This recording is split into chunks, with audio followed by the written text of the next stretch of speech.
as I said in the in my pregame radio,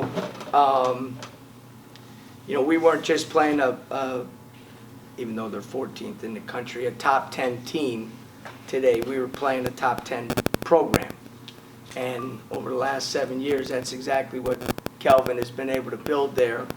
And because of that, they can lose a guy or two and fill in guys and still play with the same tenacity and toughness that they always play with. We did a good job of matching that in the first half, but in the second half we weren't able to do that, more so around the basket and on their rolls to the rim. We just weren't as physical as we needed to be. I thought we did a good job of battling on the glass. Only Carlton was the one that really hurt us on that.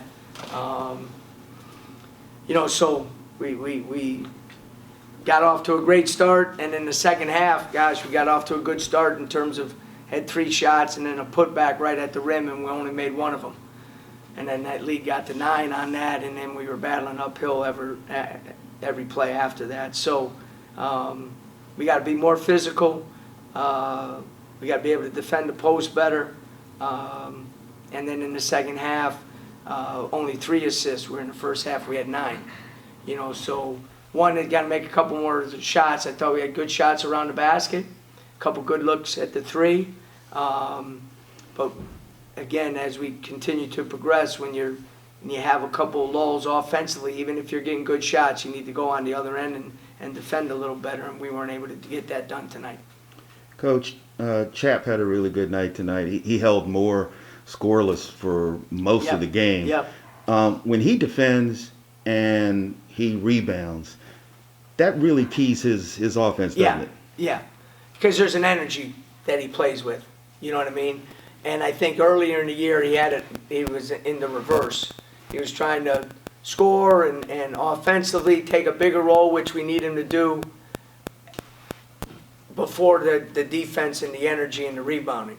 When he's running the lane and when he's getting to the offensive glass and when he's defending and being active, the offense naturally just flows from that. He's done a really good job. Today he got to the free throw line 4 times. I think in the first 7 games he had maybe shot 4 free throws. And now he's in the 30s, you know what I mean? Because he's been much more aggressive. So you're right on the money there, Russ, in terms of, and it's good for everybody, the younger guys as well. You got to be able to come in and play with great energy, defend, make a couple hustle plays. Then all of a sudden the offense, becomes much easier, and you're in the flow a little bit. So I thought that was good. I thought, that was a good step forward for us, seeing Chap play that well and with the intensity that he played with. Josh Carlton just looks, obviously watched him at UConn, but just looks even more, refined around the basket, so much better, offensively than I think he only had against USF. The last couple times he played him, he had 1 16-point game, but aside from that, you guys were able to keep him contained in his career. Just, right. How improved how much improvement have you seen in him? Well, again, 5th-year guy now, you know what I mean? A little older, slimmer, much better shape, much better condition. Plays probably, and no offense to where he was before, but probably plays harder now, because I think if you don't, you're not going to survive there at Houston.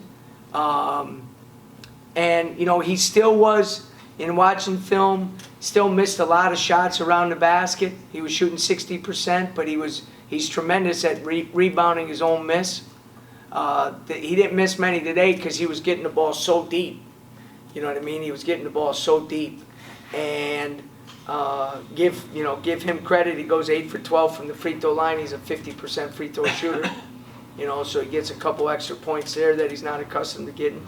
But we got to figure it out, because we've been hurt by some post players. So we got to figure out now. Not having Matt Toast today hurt a little bit, just because of the physicality that he could play with.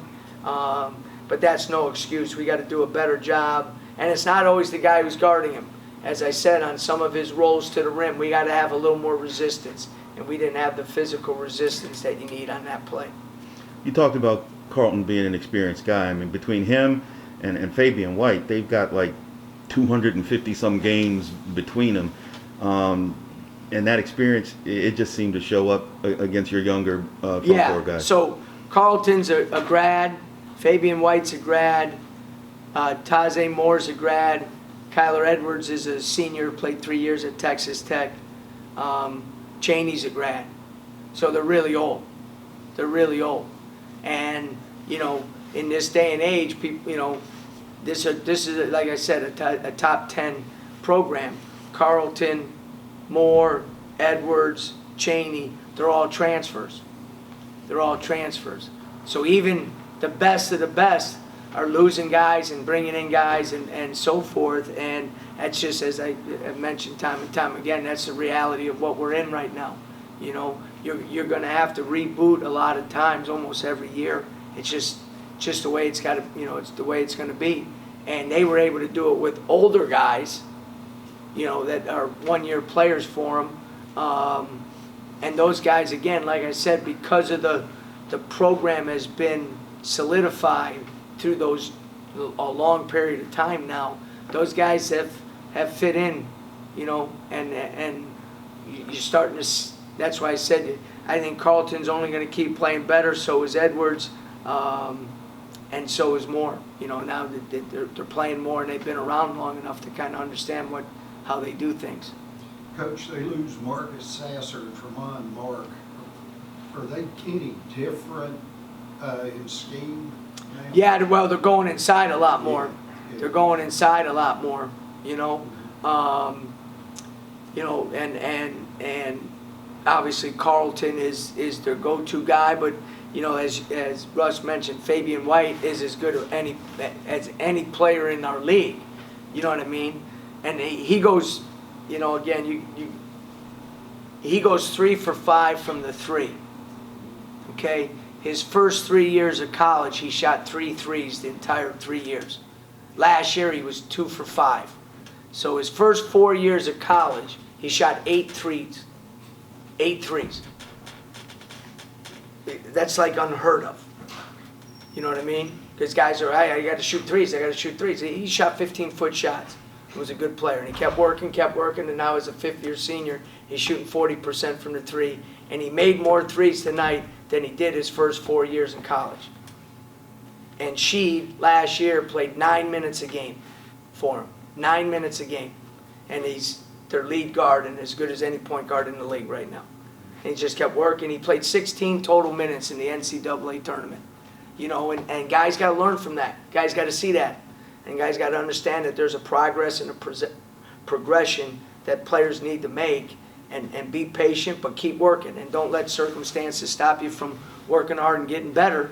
And those two guys are great examples of that. All that said, at the half, how did you feel? I felt good. I liked our competitiveness. I liked the way we were battling on the glass. We knew they were going to get some. I think they had 7 offensive rebounds in the first half, but I think they only had 4 more second chance points than we did, you know. And we were much more physical in the first half, much more physical in the first half. And we offensively, I thought we got into the paint and kicked it out. You know, you got to take advantage of their defense some, where you got to be able to throw the ball back and make the extra pass, and that's kind of what we did in the first half. And I thought, I felt good. I said, we got to tighten up our ball screen coverage, because the last 5 minutes of the first half, they exposed a couple missed coverages, so we needed to tighten that up a little bit. But the challenge was you got to compete with courage every single play against them. You cannot take a play off. You cannot take a pass off, because if you don't sprint to the ball and you're not in the right position, they're going to take advantage of it. So you thought, hey, we have a chance here. We can. Oh yeah, yeah. I mean, I felt good. We knew that Murph was not going to have a big scoring night because of the way they were going to scheme him. So he had to be the guy that maybe didn't get the first assist, but the hockey assist. and I thought he did a great job of that in the first half, and we shared the ball, and we got good looks, and we knocked them down. We got probably again just as good of looks in the second half. We just didn't make them. Now, were they maybe flying around a little bit more? So maybe it's a half a step closer on the closeout, probably. You know what I mean? But we've been able to battle, 4 top 20 teams for between 20 and 30 minutes. We got to be able to get over that hump and sustain it. Maybe one more 4-minute round, because now you get in the last 8 minutes and it's a 2 or 3 point game instead of an 11-point game, and that's, we ain't there yet, and we got to keep fighting to get there. All right, thank you guys.